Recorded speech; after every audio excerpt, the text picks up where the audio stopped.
you to stick it. It's not Tevye, it's other people. Welcome back to Thinking Critical, everyone. This is the Comics Aficionado, the first ever mega fun, positive vibe super stream. You know, there's a lot of negativity out there, and we're saying screw that. You can come here for some solace away from all the negativity. We're already talking about positive stuff. With me right now, we got Pele, we got Dylan. How you guys doing? Woo-hoo. Oh, doing great.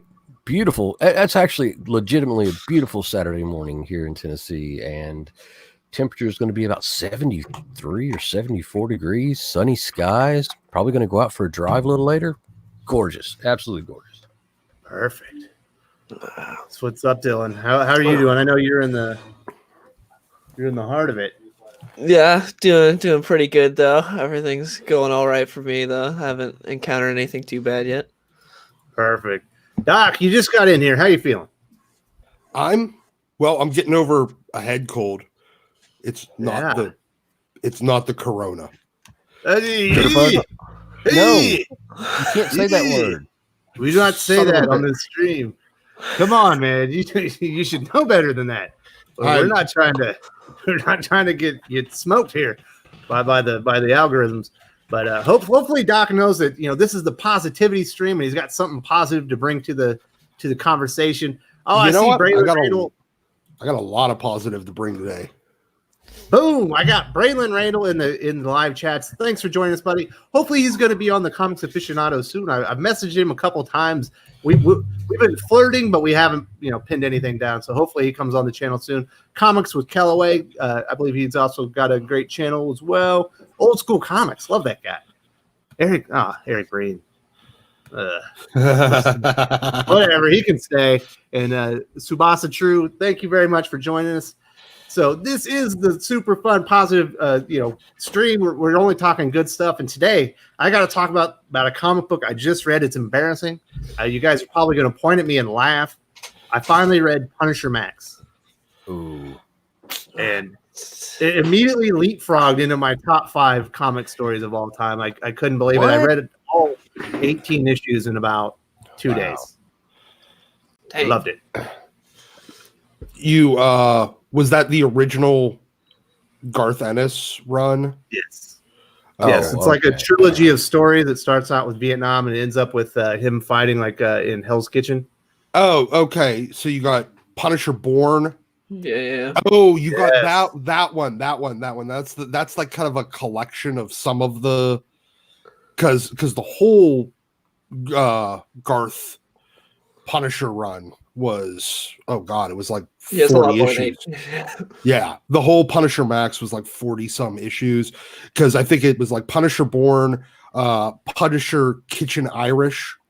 Yes, that's the last story. Yeah, and there was one more in that collection. But yeah, like the whole thing. If you could try to find the Punisher Max omnibus, it has like probably I think Ennis did like the first 38 issues, and then I think might have been Jason Rucka. Aaron came in or something. No, Rucka.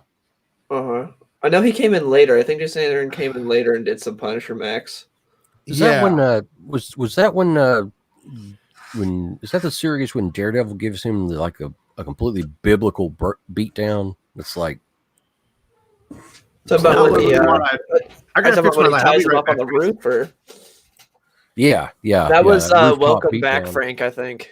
Yeah, I think that would have been in Welcome Back, Frank. Yeah. Oh my God, that part's so good.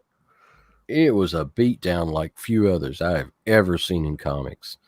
Yeah, I mean, tail between his legs running. He comes back and he gets payback, but okay. It might have been also Punisher Barracuda that was in that. But Ennis did the first 60 issues of Punisher Max, and then Greg Hurwitz, who was just some kind of nobody, came in and replaced Ennis on issue 61. I just double checked it.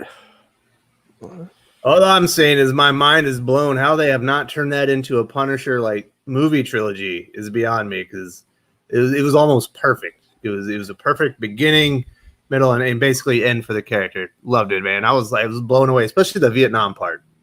Yeah. When he sends the general up to go look at like his proof that they don't need to leave. Oh God, yeah. I was like, that is nuts. He's not a hero. And I like that Enos kind of like embraces that Punisher really isn't a hero. Like he might have heroic motivations, but his actions themselves are not heroic. No, not in the slightest bit. He is a straight up vigilante. And Ennis doesn't hide behind that. He doesn't, he doesn't try to play it off like he is a hero. He has a moral compass that is off, but it always points the same direction. So he's not really a, he doesn't have like situational ethics. He has his ethics, and they're very set. They're just very off from other heroes. Yeah, he's like a really broken version of Batman. If he knew he couldn't touch guns, he's like, "Let me grab that." Yeah, yeah, yeah. Oh, that whole run of Punisher Max is great. Also, Comics with Kelloway is saying his 12-issue Punisher Marvel Knights run was great too. Did anyone else read that one? I haven't read that one yet. Yeah, that's the Welcome Back Frank. It's so good. Welcome Back Frank is really good because that's the one that introduced like the Russian and brought that's the Thomas Jane Punisher movie was mostly adapted from that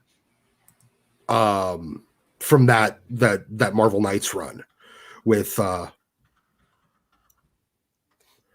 God, who?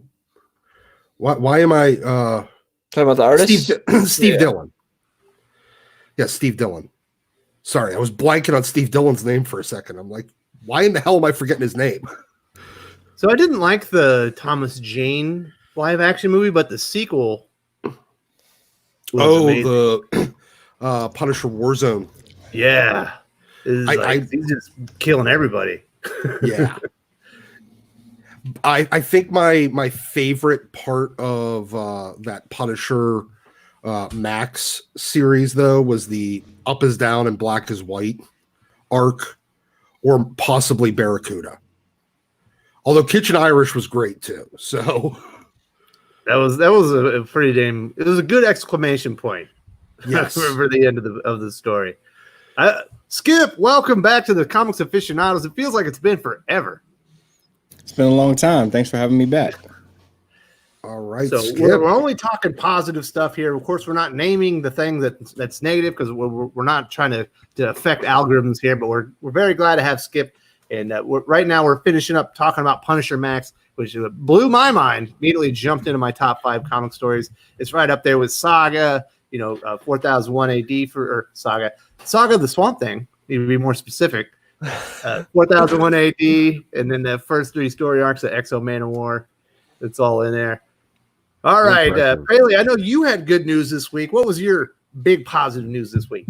Oh, well, it's kind of good news on top of bad news on top of good news. But it's good news. That's a new acquisition for the shop. A shop in Richmond, in Virginia, is going out of business. They've been in business for 25 years, but the guy's retiring. It's not because of economics, not because of finances. He's just he's retiring. He's moving on, and it's a big old shop with a huge, big old inventory of Silver Age comics and all that. And we're buying him out. And I'm thinking about expanding to a second location, maybe in Chattanooga or in Tri-Cities. So we'll see. A lot of stuff in the air right now. A lot of stuff to look at, and but yeah. That'd be another. His inventory is close to 65,000 comics, 70,000 comics. So, that's not bad. Yeah. Plus, he's got another storage. He's got a storage building with about another 50,000 of just 50,000 bulk comics. So it's a big store. I'm gonna have to do something about all of his pops and everything because that's apparently something he got into. But, the Funko Pops. Oh God, yeah. I've got like 4 in my shop. I got like a Batman pop. I got a Green Lantern pop. I just got a couple pops in different places in the shop. I refuse to stock those things. I don't care. I do not care. But anyway, that's a big thing. And on another side of the coin, someone's going to be selling us their complete Action and Superman collection. So it's a big collector, and might be able to get my hands on an Action #1. Ooh. We'll see. Wow. Ooh, It's low grade, but I'd love to have Listen, an Action #1. Pele, there's no. if you such want to send thing. it over here for my birthday or Christmas, I wouldn't. Well, turn it down. if you got a $250,000, yeah, sure. Jeez, can't believe you hold me over the fire like that. I thought we were friends. That is a friend's price. All right, so Braylon Randle says he's thinking about jumping into Flash because he picked up 751 and he was waiting for Flash 4 to drop on trades. Oh yeah, Dylan, I know we've talked around this. What did you think of Flash Forward? Did you like that epilogue in Flash 750? Because it blew my mind. I thought it was really good. Well, I haven't read Flash 750 yet, but Flash Forward I read and it was so good. Flash Forward was surprising. 750's got the end of the story. Oh, okay. Oh, I didn't know that. The last 8 pages, or maybe it's 10 pages, are Flash Forward epilogue. It's Brett Booth and Scott Lobdell. oh, Amazing. I need to go and buy that now. Damn it! Yeah, I didn't know that. I need to go read that now. But yeah, Flash And Forward. it's also got a really cool Jeff Johns Captain Cold story. I heard about that because I saw him teasing out on Twitter before the book released. But I need to check that out now because Flash Forward was surprising how good it was. Because to me, Scott Lobdell for the most part is a very average writer. He doesn't exactly do too good or too bad. He's just kind of eh. And then Flash Forward, he killed it. I absolutely loved Flash Forward. It was so good. And of course, Brett Booth is always amazing.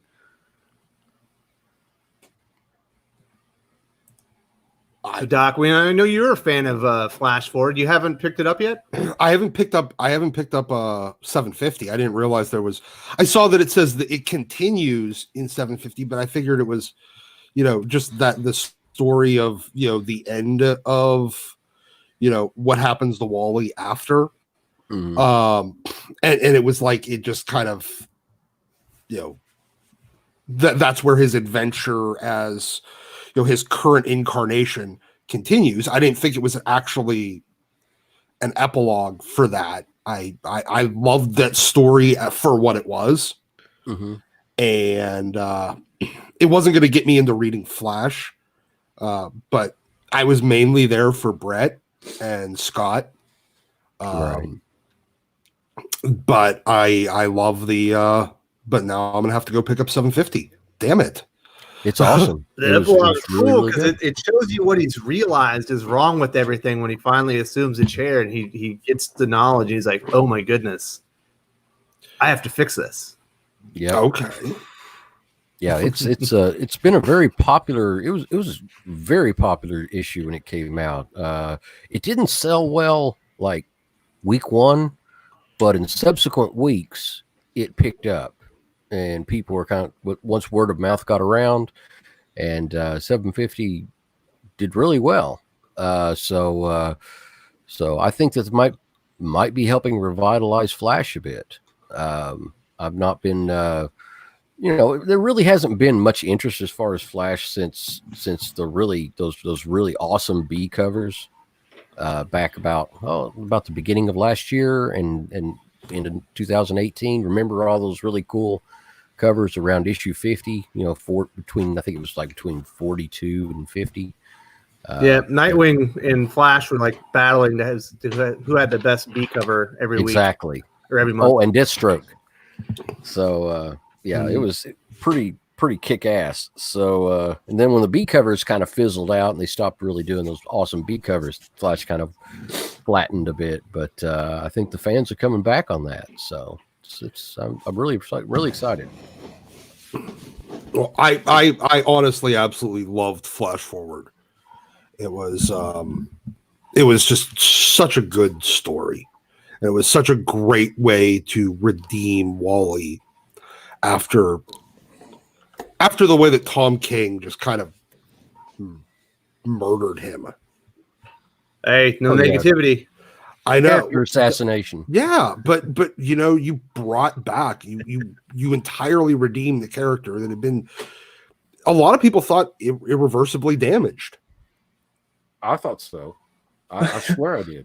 I thought, oh, they've ruined Wally West now, and I thought that they were just going to go on with a different Flash. They were going to go with one of the other Flashes, but I was wrong. They're trying to fix it. They're trying to fix the character. So, I just because I mean when oh God, I can't even describe how mad I was at King after that.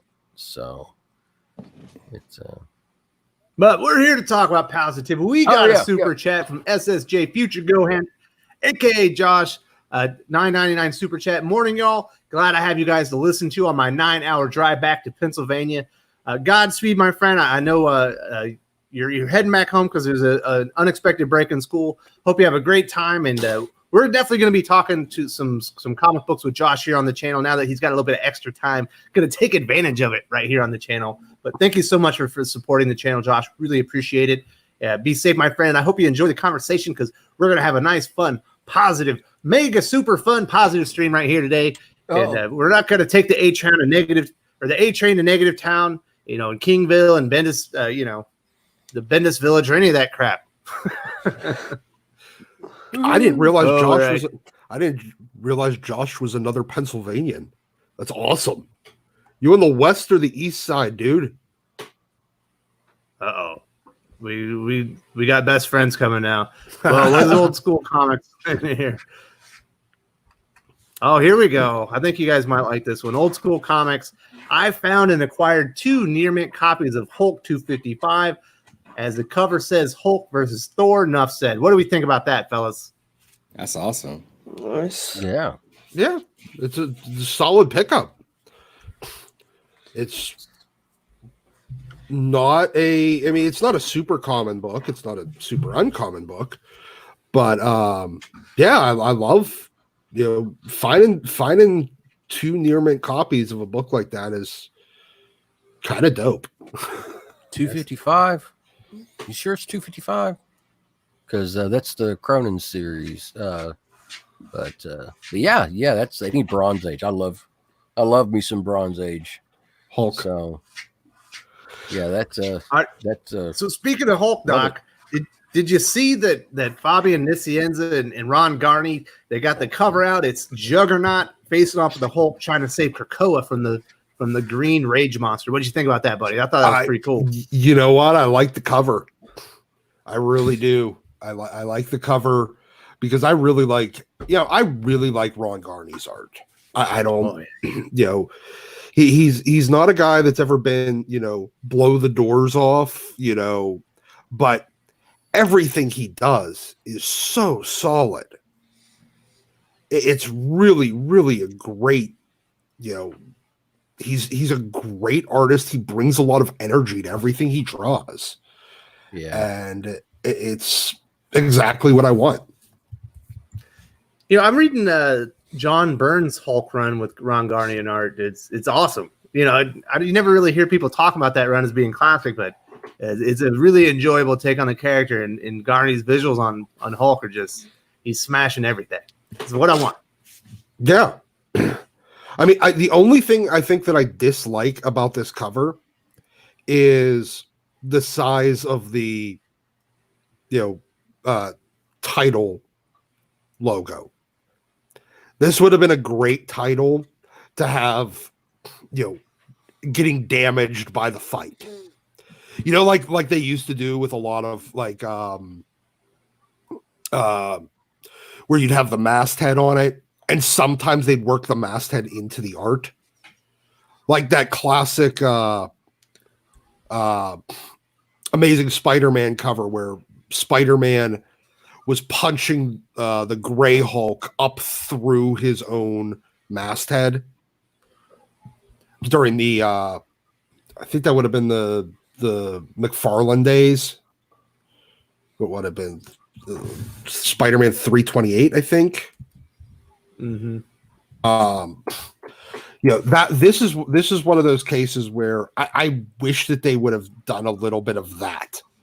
Because this, a fight like this should be damaging the, everything. Hulk versus Juggernaut. That should be breaking everything, including his own masthead. Uh-oh. Is this Hulk 255? Yeah, check that out. Yep. Great cover. Awesome. Smoking. That's pretty dope.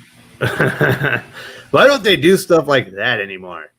Oh, they suck. That's why they don't do stuff like that anymore. that was back. That was back when covers were really out there. I mean, there was more simplistic art form, but it just conveyed so much more energy and emotion. It was a better time. It was a better time for covers. Absolutely. All right, Dylan, I think this is going to be for you because I think maybe you're excited. Tevye wants to know if you're excited about death metal because he's excited as all hell for the upcoming event. You excited for death metal? I'm super excited. Snyder and Capullo always deliver. I wasn't the biggest fan of metal. I still enjoyed it. But yeah, I'm really excited for death metal. I think they're going to do a great job with it, especially Snyder just said it the other day on Twitter that the event's only gotten bigger since the DL left. Because someone was asking him, like, does the DL leaving affect death metal? He's like, yeah, it's even bigger now. So I'm excited to see where they go with this and what they're going to do. I think Snyder Capullo doing some sort of post-apocalyptic Wonder Woman story sounds awesome. And everything I see from it just gets me more hyped. So yeah, I'm really excited for it.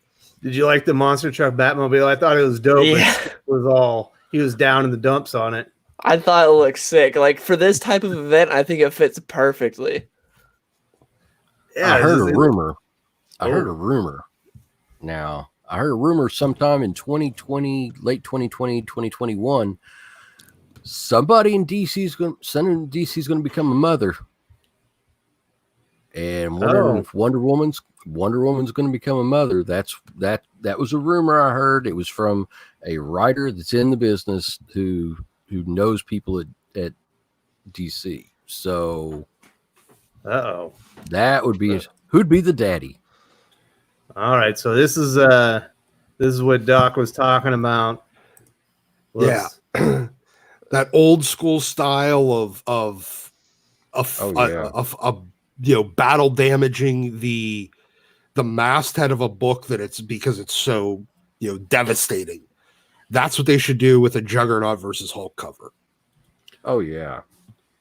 What is it? Gorilla Monsoon said the immovable object versus the unstoppable force versus the immovable object, right? Yep. Yeah.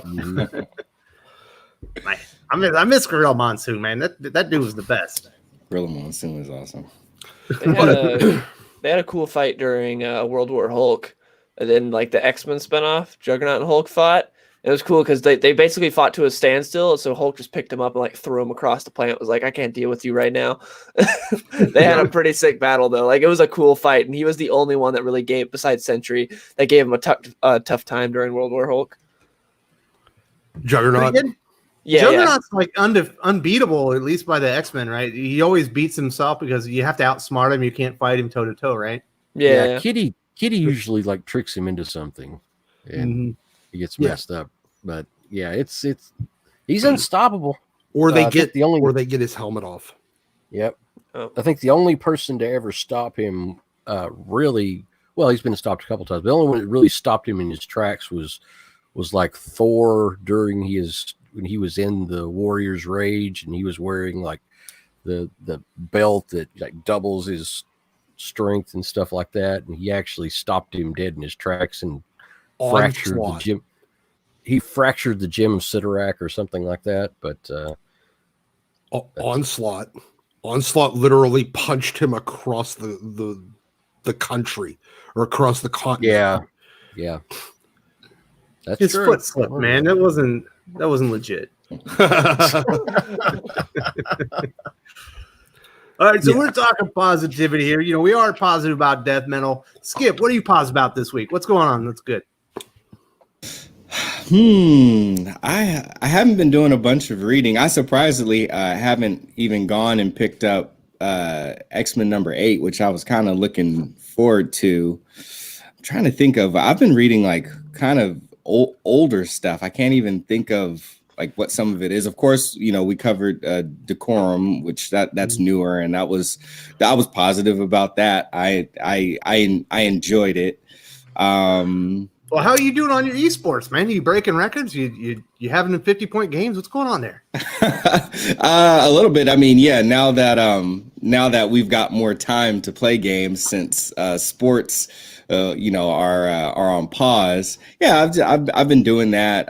Actually, I play with some artists and stuff like that some people know. So that's always fun. Like, you know, just you know, going and running with the crew of guys. This weekend, there's like events going on that are like, you know, for everybody to just kind of jump back in and play. It was really interesting, like talking about esports and kind of video game side, that the Phoenix Suns was like, we're just gonna play 2K to simulate the next game that we should, you know, that we were going to play in the actual NBA. So it was fun to see like the community kind of make a little bit of a big deal about that. But yeah, that's kind of been most of it. I know the professional 2K team for the Kings, and all those guys just got back into town. So hopefully I'll hook up with them soon and hang out and play some 2K with them. But are you on the bench? Are you waiting to get in there? Oh yeah, I'm definitely on the bench. Those dudes are way better than me. Yeah, so yeah, I'm on the bench for sure. Well, put him in, coach. Skip's ready to get in the lineup, right? Absolutely, I'm ready. But I am psyched about you know, some comics coming up next week, and yeah, I just been going through and reading like mostly a bunch of older stuff. I haven't been too much into DC almost kind of for the last year, and most of what I read on the Marvel side that's current is just kind of like the X-Men stuff. I tend to read like a lot of indie stuff and Image and stuff like that. So hey, we got a super chat though. Oh, we got another one? Did I miss it? Just came up. All right, I might be a little bit behind here. Hasn't showed up on my screen yet. So, Dylan, I know you got a part of your channel is streaming, you know, gaming and stuff like that. Are you setting records on some of these games? Now that you got some more time? I haven't had more time yet, but soon I will be, because I'll be forced to work from home soon. So I'll be getting on that soon enough. Perfect. All right, so we do have a super chat from Atomic Hound. Thank you so much for supporting the channel. I really appreciate it. You guys are the best. You know, always showing us love and really keeping the channel going. Pure joy last night when I got my Batman Tales of the Demon hardcover. Ooh. I have all the individual issues, including Detective 411 and Batman 232. But to have them in hardcover format is crazy. Great conversation. So, who loves Batman Tales of the Demon hardcover? I love the individual issues. Those are my favorite. The Ra's al Ghul storyline. Oh man, that is classic Batman right there. The most awesome covers. And the story just blows your mind. That was back when Batman kind of went away from being like campy. Is that Neil Adams? More serious. Neil Adams, right? Huh? Neil Adams is the one that introduced him, right? Yeah, the covers. Well, for the cover art, yeah. I think he did some of the interior art and some of the issues too. But man, like I said, it kind of went from with a campy kind of, you know, late 60s kind of thing to early in the 70s, starting to become a little bit grittier. And that's where the Batman that we know today came from, is from that era. And you know, it still holds up. So if people out there, you want to get, I think the hardcover is a little bit pricey, but if there's a soft cover version of it too, that collection is just, buy it. It is fantastic. You'll have many good evenings of reading enjoyment out of that. Yeah, it's a hardcover. It's gotta be a little thick, right? Probably is a couple hundred pages. It's a big boy. So yeah, it take a couple good evenings, to get through it and enjoy. If you take some time and enjoy it. So. Well, thank you very much, Atomic Hound. Sounds like you got a great collection. You got all the individual issues. You got the hardcover. Obviously, that's a story that means a lot to you, and way to keep it positive, my friend. Also, we do have a super chat from Jack B. For the cause, Jack B Comics on Instagram. Yeah, definitely go check out Jack B on Instagram. Thank you so much for supporting the channel. We're doing some great things here, and we couldn't do it without you guys, and we really appreciate it. Thank you all for keeping it positive in the comments, although I've seen a little bit of chatter about some people that I don't think is positive, but as long as you guys can keep it nice and clean in there, that's all we want. Skip, what are you antsy for? What do you want to talk about? I'm still, as I got my computer fixed and everything and starting to feel a little bit better. I plan on doing more streams on our Twitch channel, but something that has been fun, like if I'm not in the mood to read comics, or if I read, the comics that I'm going to read for the day, have been that Marvel game that came out a little while ago, the Ultimate Alliance, the Black Order. I've been going through that and playing with some friends, and it's nice to have just like a beat 'em up game where you can, like pick all these different characters, Crystal, Iron Man, whoever, Luke Cage. And it's really cool how they set up the different levels, like all of the different stages, are obviously related to all the different groups in the Marvel universe. So it's fun to go through that. And, we read about the books and we read the stories, and it's a fun way to like participate in the stories and stuff like that. And then like an easy way where I don't have to like use my brain too much. So I've been really, really enjoying that. And to anybody who has that game, because, I'm always looking for, a larger group to play with. If you guys have that game and you have Switch, hit me up in our Discord or on Twitter, and we can get on there and play some times. That'd be fun. And, we can talk, while we're playing, get in the Discord and talk about it while we're live on the Twitch, and just talk about other comic stuff too. So as we have aficionados, and that's a consistent thing, that'll be another cool thing for us to kind of do on kind of like some random weekday nights. Boom. Sounds like fun. So yeah, Eric Breen's giving me some information on one of the best, if not the best, Batman stories ever. Definitely gonna need to write that down. We got old school comics. Hulk World War II or World Tour is one of my favorite stories ever. I was 12 when it came out, and whenever I reread it, I'm back there lying on the floor listening to Kiss in Boston Records. Well, that sounds like good. Hey Doc, what comic story makes you think about like when you're like 12 rocking out to AC/DC? I'd have to say Outback era X-Men. Yeah. Well, I was just thinking about mid Claremont, like around 130 to 150, around that area. Yeah, great stuff. Well, I'm not that old, so I can see Pele with his white shirt on with his smokes rolled up in his sleeve, even though he's 12. You just know. I started smoking at 14. I'll have you know. I started smoking at 12. I started smoking at 12. What the hell? There you go. Oh, this isn't the pro smoking tree. I was trying to make a joke about how old Pele is, not promote I'm smoking. old. I am old. No, because it would have been like, I don't know, 1985, so around issue Uncanny, like 2, or like 1986. So 86 or 87, so around issue 220, 220, 230, in that range. Yep. Mm-hmm. Perfect. Pele, what's that comic story that brings you right back to your youth? It was Frank Miller Daredevil. Oh, Frank Miller Daredevil. Oh man, that does it to me every single time. Should you be reading that when you're 12 though? That's like pretty rough. That's the first comic I ever bought. Daredevil 158. First new comic I ever bought off the rack was Daredevil 158, and that through the Bullseye saga, that whole thing all the way up into the 250s is just amazing. I could not wait every single month to go and get the next issue. It was just that was what did it for me. That was the high point as far as my personal comic collecting was getting the new issue of Daredevil every month. And Dylan's so young, he probably like it takes him back to read the Ultimate Universe. He's thinking about Not Sync was Ultimate. hot, right? Yeah, back in the day. But yeah, I want to say thank was you to it. Deadshot Dookie for the 999 super chat. Love the channel, guy. Good job, guys, and we love you. Thank you so much for being here and keeping everything positive.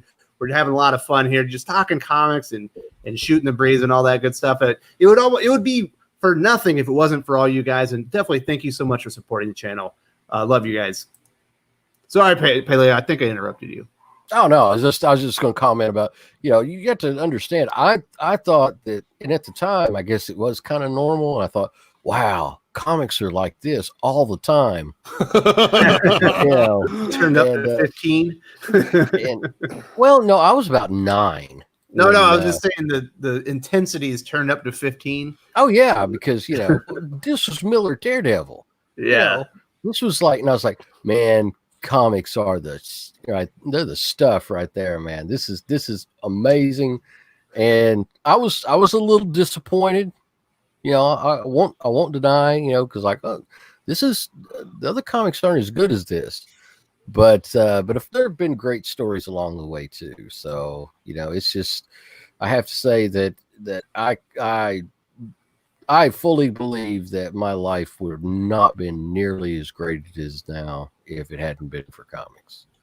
Absolutely, I'm with you, man. I think Frank Miller's best run is Daredevil. I know everyone likes to talk about his work on Batman, but I think his Daredevil is just borderline perfect, seminal work. And it's the defining Daredevil run. And I like the early ones now. I can go back and really appreciate a lot of his during the Black Widow era and stuff like that, when she was there, she and Daredevil kind of teamed up. Those were great too. But yeah, there's just something about the way that Daredevil was presented. He's so gritty. It was so down to earth and real. It was like, he couldn't just take a beating every single issue and then he was just fine again. Injuries carried over, grudges carried over. When he made enemies, they came back. And it was just it turned it from being more from soap opera like to being cinematic. And you actually had this ongoing high quality series, like a high quality television series, just every single month, and you could just get the next part of the story. And I think that during that era of Marvel Comics, the Daredevil line was, the Miller Daredevil line was probably in a way holding up Marvel Comics. It actually became a major tentpole during that time, and of course it slipped off since then. But it was better, every bit as good, if not better than Spider-Man and X-Men at that time. So it was something else. But if anybody has not read, if for some reason, God knows why, you have not read Miller Daredevil starting with 158, I'd probably recommend up to Typhoid Mary, 227, running there. If you've not read those issues, the individual issues are pretty pricey. You've got like Electra Saga that's in there, and the first appearance of Bullseye, which is a little bit before then, but a lot of Bullseye stuff after that. I would recommend picking those up. So Pele, my favorite story in there, I think it's actually on the second run, is Born Again. And Braylon saying that his favorite is Man Without Fear. You're the tiebreaker. Which one's better?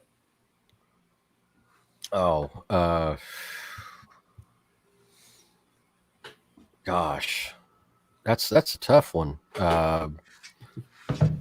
Miller runs the best one, but I'd say Man Without Fear then would be second.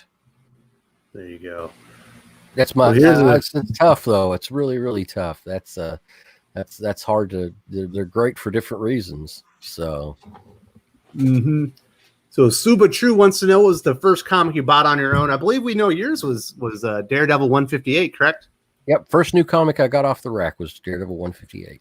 All right, Doc. Please tell me your first comic was an X-Men. It was X-Men. There you go. Which one was it? 222. Oh, wow. It was that cover with Wolverine poking Sabretooth right in the chest with his claws on the cover with Silvestri art. That was my first comic. All right, Dylan. What was yours? Was it Teenage Mutant Ninja Turtle, something cool like that? My first comic that I actually bought was Superman 320 because the cover is Solomon Grundy stealing Superman's cape, and they're on top of like, I don't know, something in the sky, and Superman's just like, "Great moons of Krypton, why is Solomon Grundy stealing my cape?" And Solomon Grundy's like trying to take off with it. It's so good. If you can find it, just search it up. It's such a good cover. Like I saw that, I was like, I need to get this, and that was the first comic I ever bought. I bought that, and then an issue of, I don't remember the exact issue, but it was an issue of like the Superman the Animated Series like spinoff. Superman Adventures. Yeah.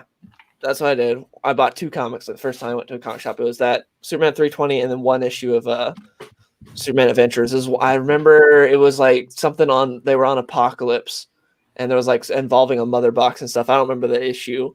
But yeah, Superman 320 was the one I really remember. Think about how much money that comic book cost you, like just in terms of Superman shirts. Oh, yeah. Toys and posters and other comic books. It was like it's a $1,000 investment right there. You didn't even know it. Yeah, that's for sure. Definitely got me into a lot more. Oh well, we got a cover here. This has got to be what there it is. So let me turn that off. It is. That's the stuff right there. That's a great cover. Amazing cover. Wolverine in his correct costume. Yep, the brown and tan, and about to stab Sabretooth right through the chest. Oh, that's amazing. That comic just grabbed me as I remember exactly when I bought it too. Yeah. I was in the Woolworth. This is back when there were still Woolworths in the US, and it was like it was the kind that still had the old school lunch counter and everything. Mm-hmm. Nice. And it was right before a drum lesson. I was 7, I think.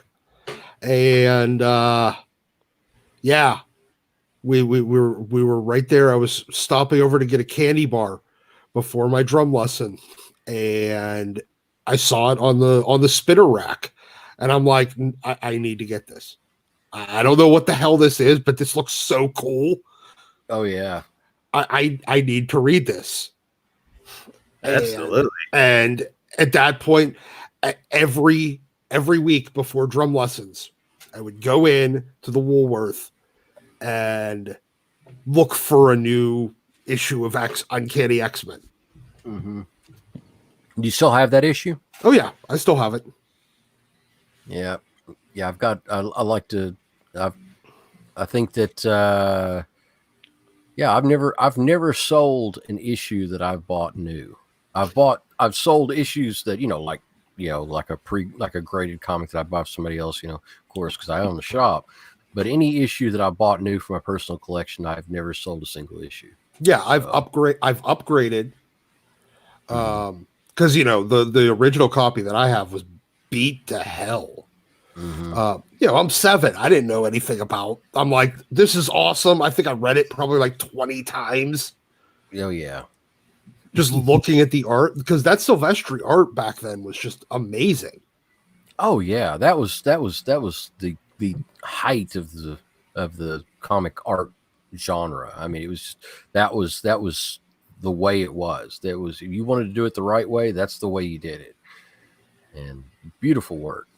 But so I still think that if anybody that came in during that Miller Daredevil, Claremont X-Men, that like late 70s through mid 80s period, I think anybody that started reading in that era is just straight up spoiled.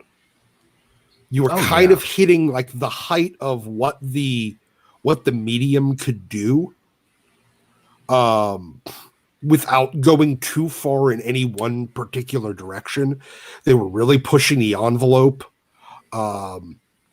with how serialized you could get, how gritty you could get, without being just dark and dour all the time. To keep that soap opera feel, plus really ramp up the super heroics and push the boundaries of suspension of disbelief in it, but also keep stakes. I feel like we're spoiled. You guys are spoiled. Skip, what was your first comic? Are you still there? Yeah, I'm still here. What was your first comic? First comic. Oh, I don't remember what my first comic was, because I feel like I remember like having comics from like some of like my earliest memories, at least from the age of like 4 or 5 to older. My uncle, who was actually two of my uncles, who were both in the military, they were really into comics, so they would bring them around me, and I think they gave me my first comics. I didn't buy comics until I think like my own, until I think I was in maybe 2nd grade. But some of the earliest ones I remember, of course, Nightfall. I remember that one. I had some X-Men ones. And I'm, probably me and Dylan. I might be older than Dylan, but I'm a little bit younger. So like in 90, I was 5. So 92, when I was, in 2nd grade, I was only 7. So I was just grabbing what I could. I didn't have any money to collect ongoing series. It was just like, if my mom took me to the barbershop and we would go past that corner store that had the spinner rack on it, if I had my little extra money, then I got to, grab me a comic book. And then my uncle, so many of us obviously remember the death of Superman, but I was still pretty young too. And I just remember my uncle worked at Costco. So like one of my other uncles, the other ones, they were like my great uncles. So this one was like, just my mother's brother. And I just remember before it was like, I don't know if it was before it was released all over, but all I remember is none of my other friends had it. And he brought me this pack and he was like, here goes the death of Superman. And I was like, all these books are the death of Superman, because they were like all stacked together.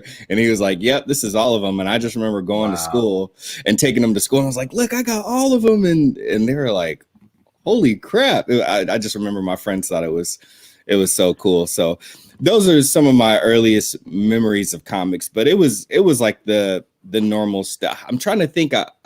I think that was, most of it, like Superman, Batman, and X-Men was what I had earlier on. I was in the hospital. I almost lost my arm. I had a terrible accident. I almost ripped it off.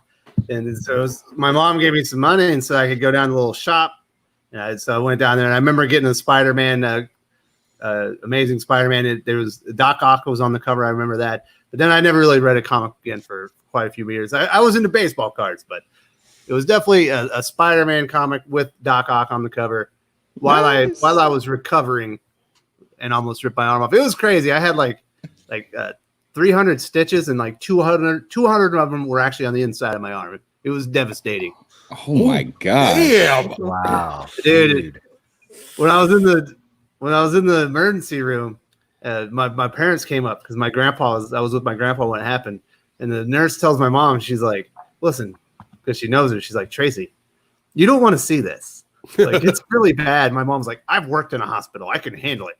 And so she's like, all right, if you want to see it. So they bring her in there, and I don't want to be too descriptive about it, but it's pretty gnarly.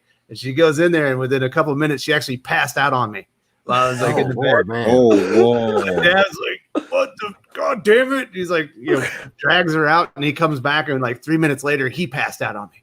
They're like, "Get this family out of here! They can't handle this." Crazy, man.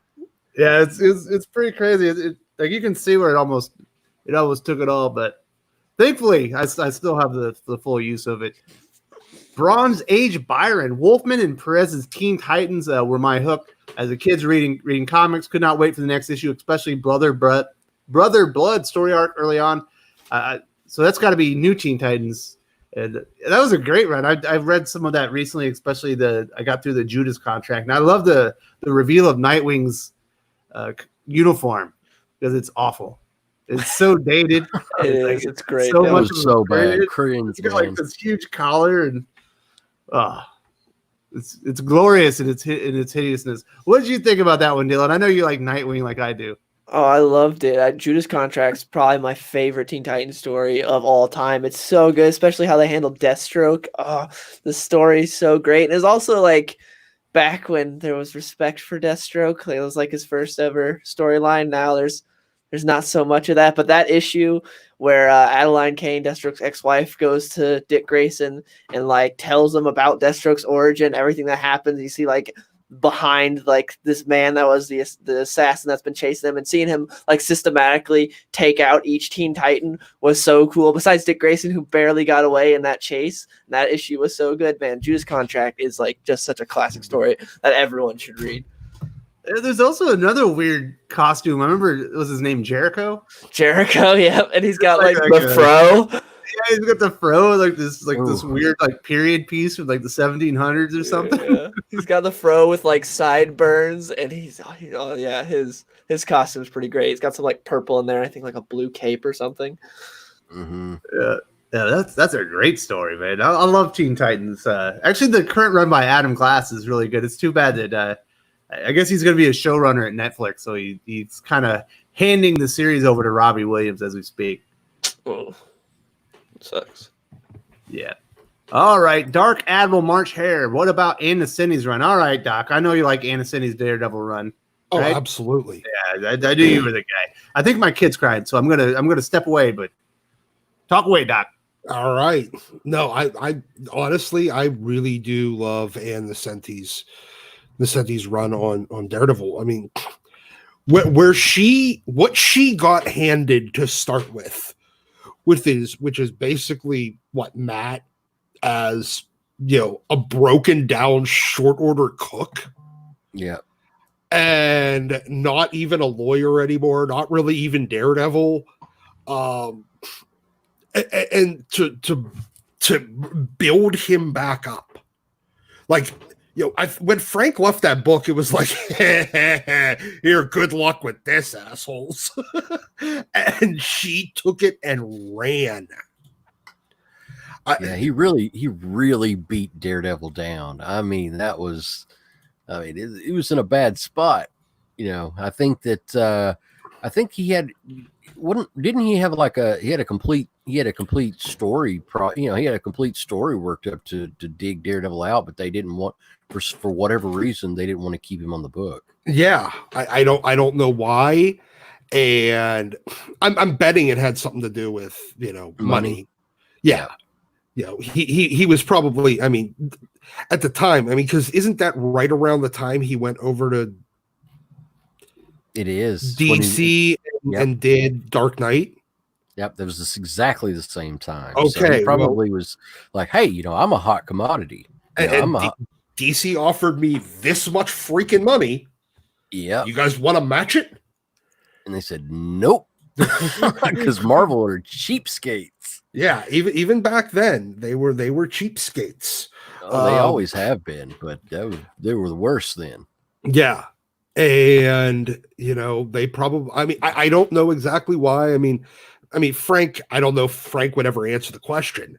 But yeah, it doesn't matter though, because at the end of the day, he left, and that book was that's almost like Om King level damage to the character, like deconstruction, you know, good luck trying to even put this back together.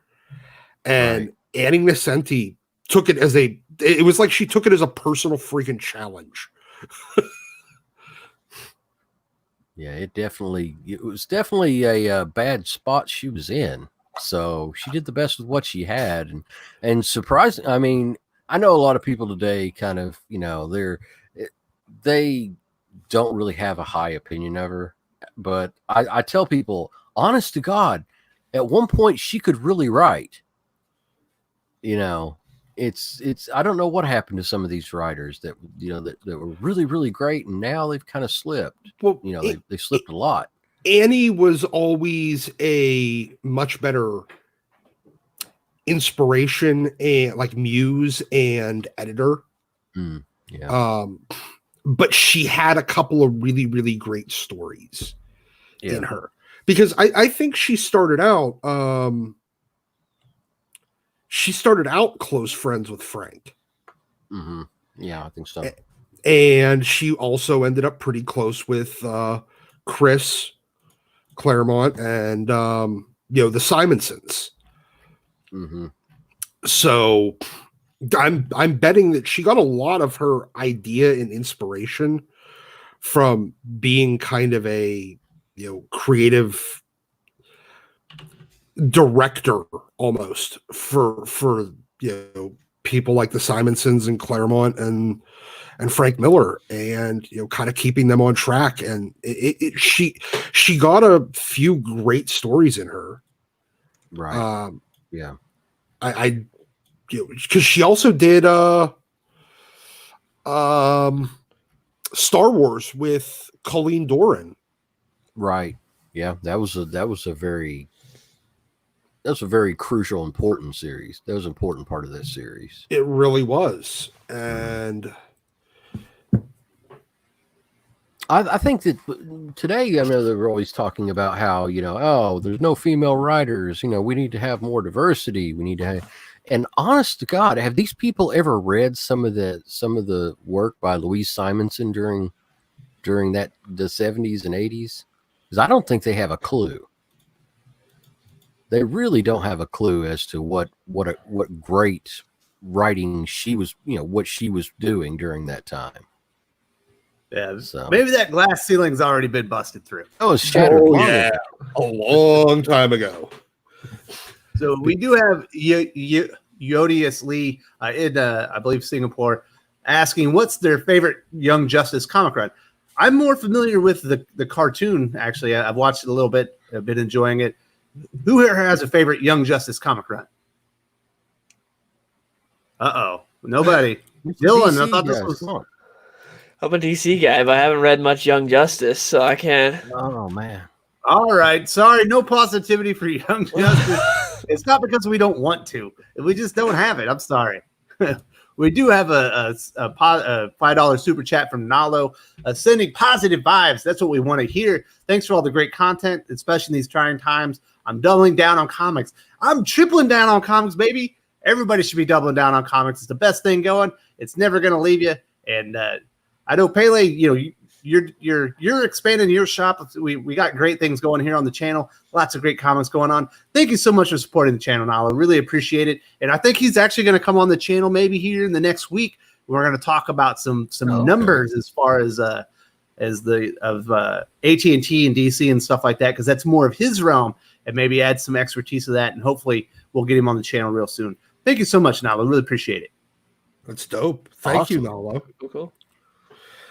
We got it. I'm going to look at the comments. Anyone else have anything positive they want to talk about right now? Who's got something good going on? The Last God is amazing, and everyone should be reading it right now. That's what I'll say. It's like my positive point right now is it's exactly what Black Label should be in terms of quality and how good it is. Because, you know, we were promised a lot with Black Label. Not everything has lived up to it, but The Last God is. The consistency in the art is amazing. This is exactly how you do an A and B story as well. So many writers try to do that now, where they do have their A story and their B story in the same issue, and it doesn't work. But here, where you have like the modern day of everything falling apart, and then the past with Tyr and what's happening and everything unraveling, it's so good. You do now. Wes knows I bang that drum a lot. You got like some special version of the comic for being in the top 10% of sellers, right? Yeah. I mean, my little tiny shop, top 10% of sales for that title, and that's out of everybody in the world. So yeah, we're little, but we've got I think close to almost 50% of our subs now buy Last God. So I really push it, and it's delivered. Every single issue is delivered. It's been fantastic. I believe the writer's name is Philip Kennedy Johnson. Yeah. It's like the best way I can describe it. Oh, go ahead. He's actually he's in the U.S. Army. He's in the U.S. Army band. He's actually going to be writing. I believe it's Captain America Empire. So I'm not excited about Empire, but I might buy that just because I think he'll do a good job with Captain America.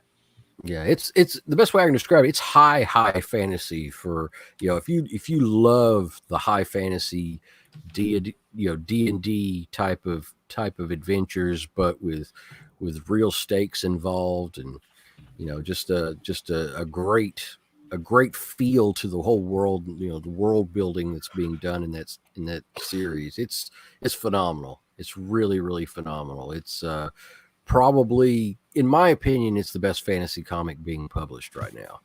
It just happens to be published by DC, of all people. Yeah, the visuals by Ricardo Federici are just so stunning. Good. Yeah, it's like some crazy horror splash pages on that thing. Yeah, there are some pages that are just jaw dropping. You're just like, holy cow, who put this on a page? Wow, it's just. Yeah, I'm glad we brought up The Last God. That's such a great comic book. People need to be talking about that one more. They need to be. They need to be buying it. Absolutely. Tevia's been wanting to talk about Deceased 2. So I thought Unkillables was the sequel, Dylan, but apparently it's Deceased 2 Dead Planet. Are you excited for this? We're bringing Trevor Hairsine back. I know you weren't a fan of his art. Neither was I in the original one.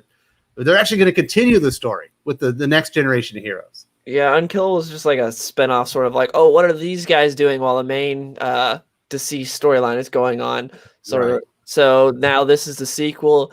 I'm excited. Again, not a fan of the artist, but Deceased surprised me so much with how good it was. So I'm excited to see the mainline story continued and seeing what's going on with Black Canary being a Green Lantern now, Jonathan Kent being Superman, and Damian being Batman. I think there's a lot of interesting things that'll be going on here, and I'm excited. I love what Tom Taylor has been saying about it recently. Has got me hyped for it. I hope it's better than Unkillables, because the first issue of Unkillables is very disappointing. But the main Deceased story was really solid. Just the art was kind of lacking. I was hoping they would upgrade with the sequel, but it is what it is. I mean, I'm not a Tom Taylor fan, but I could tell you what, if it comes to zombies or apocalyptic kind of stuff, he's the guy. He is the guy for that kind of thing. I don't want him on any current books. I don't want him on anything in continuity. But for apocalyptic kind of Elseworld stories, he's amazing. He really is good at what he does in that vein. Yeah, we have comics by Perch in the chats. Thank you so much for joining us today, Perch. I know you wanted to sleep in. They've been working him to the bone lately, but we had a lot of great content with Perch. I think we got 3 videos out this week, so it was great talking to him. And definitely welcome everybody to the channel. If you just joined us, give us a thumbs up. We're having a great time. This is the super fun mega positivity stream. There's so much negative going on right now that we just want to talk about positive stuff, all the comics we love. We talked a little bit about gaming and all that kind of stuff. And I definitely want to send out some positive vibes to Dane Barrett. He had a little surgery this week, and I think he's in recovery now, or maybe he's waiting to have it. And we hope that all goes well and that you're doing well. Also, Dan Sheehan, who was supposed to be on this stream this week and last week, he's also having some issues. So definitely positive vibes for him for a quick recovery. And I do believe he's finally going to make his Comics Aficionados debut next weekend and I can't wait for that. He's a really good guy, and he has a fun YouTube channel as well. Dope. Mhm. And get well soon, everybody. Absolutely. Anybody else reading Symbiote Spider-Man? I've been enjoying that title. I'm loving Symbiote Spider-Man. It's the best Spider-Man comic there is right now, in my opinion. Anybody else reading Symbiote Spider-Man by Peter David? You know what? I'm buying it. I've been buying it, but I've not started reading it yet. Lately, what I do like to do now is I kind of like to get about 4 or 5 issues into the series, and then that way I can pick up issue 1 and just read for a while. So, I'm going to read it. It's just I'm waiting to get a few issues deep on it. I think you're gonna enjoy it. There's a lot of crazy stuff going there. I don't want to give all the spoilers away, but it's a wild comic book. It's a lot of fun. Peter David's he's still got it. Why is he not on more stuff? I think he's just working on his own projects. I think he's just getting his, he's doing his own stuff, doing his own thing, and I probably just doesn't have time for Marvel or DC right now. So, but when he does, he brings it. When he does, he brings the work. So, it's hard to deny that he's probably still I'd say one of the 10 best writers in comics, and has been for many, many years since his Hulk run, in my opinion. All right, Comics with Kelloway is saying Peter David's Aquaman is great. Has anyone read that one? I haven't read that one yet. Yeah, that was fantastic. That's one of those titles that you could tell when he was on Aquaman. It was incredible, and as soon as he left the title, the bottom fell out. The quality just took a huge nosedive. But it kind of happened with Dan Abnett when he left, huh? Yep. Yeah, they do that. You'd think that editorial would kind of be a little bit sharper on that, but it's really hard to replace these really great writers. I think that we kind of take it for granted that, any writer in comics can tell a decent story, but it's hard. It's a lot harder, I think, than we give them credit for. And the great writers that can bring their A game every single issue, every single month, you just have to pay kudos to them that's a gift. That's a real talent that they're able to do that. Mm-hmm. So Bronze Age Byron met Peter David at a recent con and said he was super nice, talked about his Hulk run. March Hare also was talking about Peter David's incredible Hulk run. Of course, that's what that's known for. Is that the best Hulk run ever? I think so. I think it's the best consistent Hulk run ever. It was when the character was kind of, it had been kind of like waffling a bit. It just turned into like the monster of the month for Hulk to smash, and smash to a pulp.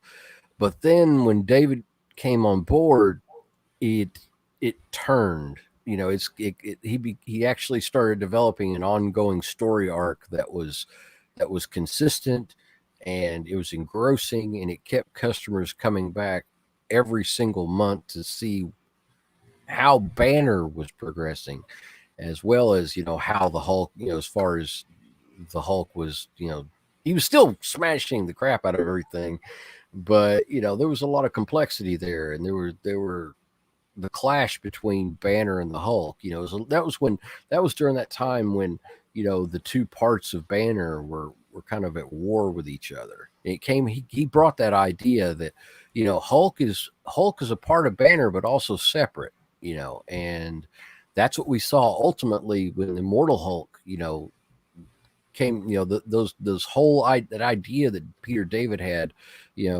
decades ago came to fruition, and the parts of the Hulk kind of finally became integrated, and it was something, but you wouldn't have had the Immortal Hulk the way that it worked out if you didn't have Peter David writing those amazing stories that many decades ago. So Dylan, I know that you've been you're a big fan of Star Wars. I'm a big fan of Star Wars. You've been reading the comics. There's a new Star Wars comic this week called Bounty Hunters from a writer we both like, Ethan Sachs. Have you got to read it yet? I haven't gotten around to reading it yet. I'm excited. I want to read it. I picked it up, but I haven't read it yet. Was it really good? I haven't read it yet either. I was hoping you were going to get me all pumped up. My kids have been crazy this week, and I've had so much stuff going on. I'm actually way behind on my comic book reading. Yeah, me too. I'm a little behind with how crazy everything's been, but I'm about to catch up. Like I said, I'm about to have to work from home soon, so I'm going to be catching up very soon here. I think a lot of people are going to be catching up with their comics. I think Doc was saying that he was prep reading so he could get prepared for when he's working from home. All right, Skip, are you getting prepared for more comics as well? Yeah, definitely getting prepared for more comics. I sometimes I forget how much I read because I got so much going on, but I plan on finishing Gotham Central because I'm about 1/3 of the way through that. I started that I think last week, and that's been pretty cool. I enjoy Ed Brubaker and when I can find something from Greg Rucka where he's focused more on the content outside of other things, I really enjoy it. Of course, I've been reading Stumptown, so that's been fun. And I know Justin Greenwood, he was the artist on one of them, and he's one of the executive producers on the Stumptown show. He's local. He lives out not too far from where I live. So just been enjoying those. But yeah, no, I've got some trades. Some friends bought me some trades of some stuff that I gotta catch up on. So yeah, with the way that things are going, it's looking like it's going to be catch up on. Actually, matter of fact, later today, I even plan on knocking out probably just knocking out one trade because it feels better if I'm like, okay, one less book. So, I'll probably knock out a trade today and then try to knock out a trade tomorrow. But yeah, that. And then also I have to finish Kill or Be Killed, some more Ed Brubaker stuff, volume Sean 1 of that. Phillips, baby. Sean Phillips, love Sean Phillips. And I enjoyed the Fade Out so much, and I bought the big yeah, Dylan knows what I'm talking about. I bought the big hardcover book, and I don't know. I got a feeling with this time I'm probably gonna tear through that one more time just because it was so good. The art was so good. The story was compelling, and I like the little extras that they gave us in there. It was cool and interesting to find out that Ed Brubaker's uncle was a screenwriter, and that's kind of where a little bit of that started from. So that was pretty cool. So Skip, you mentioned Stumptown. That's a show, right? Yeah, it's a show on ABC. Are you watching it? Is it any good? Should people be checking out? Is that positive? Yeah, it's actually good. It's like me, I'm usually not into shows like that, but they balance it out really good. They have just enough of the normal, nightly show stuff to keep, casual fans invested and all that stuff with the different relationships and all that. And then they have plenty of the attitude and everything of the character decks from the show and how that goes. And it's cool. I know that Justin is tightly woven into that. So they do a good job of referring to the people, and it's a really good balance. So yeah, if you're looking for a show, especially a Wednesday night show to check out, I would say check out Stumptown. It's really cool. I really do genuinely like it. Boom. All right, Doc, you're back with us. We were just talking about prepping. I know you said you started doing some prep work on all the stuff you're going to be. What are you prepping to read while you're going to be working from home? Well, I have right now I still have a short box and change of unread books. Mostly I'm kind of a mishmash, but I'm also in the process of rereading Amazing Spider-Man from after One More Day, and I'm up to about issue 610 or so. So I have another 90 issues before 700, and I think I'm going to dip out before Superior Spider-Man, because those were a lot of books that I bought. And I'd only read every so often. I for a long time, I was one of those Spider-Man fans that would just buy the book, throw it in a bag, tape the bag shut, put it in my filing cabinet, and never really read it. after one more day. I just kept it on my pull list because I didn't want to leave my run. Just I didn't want to drop it after that because I'd had Spider-Man on my pull list since, Spider-Man and Uncanny X-Men were like my two mainstays on my pull list from like 1988 when I first opened a pull list. Yeah. A lot of customers feel that way. They don't want to drop it. Yeah. And now I've been more willing to drop it in the last couple of years. I dropped it whenever Spencer first took over. Oh, you going negative? No, because no. Because but I ended up going and picking up a lot of the back issues after hearing good things about it. And I've enjoyed it. Yep. I didn't like the when it got kind of crossover happy, but the last couple issues I have probably everything since the 2099 crossover that's sitting in my box to read too. I'm also working on my reread of X-Men from 300 to 400. I think I'm going to stop at 400 though on my reread, because I had just gotten up to, I was at like, I think I have like 3 more issues on my 100 through 300 reread. So yeah. And then I got a bunch of stuff from Alterna just sitting there that I haven't read. Have the Batman's Grave to read. Velvet from Ed Brubaker, Sean Phillips, and Elizabeth Breitweiser. I have the hardcover of that to read because I did not pick that up in singles. So I got a rather healthy stack. Oh, and I have volumes 5 and 6 of Invincible in hardcover to read. Nice. Oh, so yeah, Velvet had Epting, not Sean Phillips. My bad. Well, yeah, Epting's a great artist as well, but it would definitely have a different feel to it because it's a different mood with those two artists. Yeah. So Atomic Hound's asking, what's your favorite John's run? Green Lantern, Justice Society of America, Justice League, Aquaman. All right, so my favorite is obviously Green Lantern. He's one of my favorite characters. I think, Green Lantern, Rebirth, Sinestro Corps War, Blackest Night is one of the coolest comic book like trilogies if you think of it like that of all time. But man, I really love his Hawkman run. It's one of those things that I discovered when I enjoyed Venditti's Hawkman run so much. I went back and read it, and it's just such a cool take on the character. It's just wonderful. Dill, what's your favorite Jeff Johns run?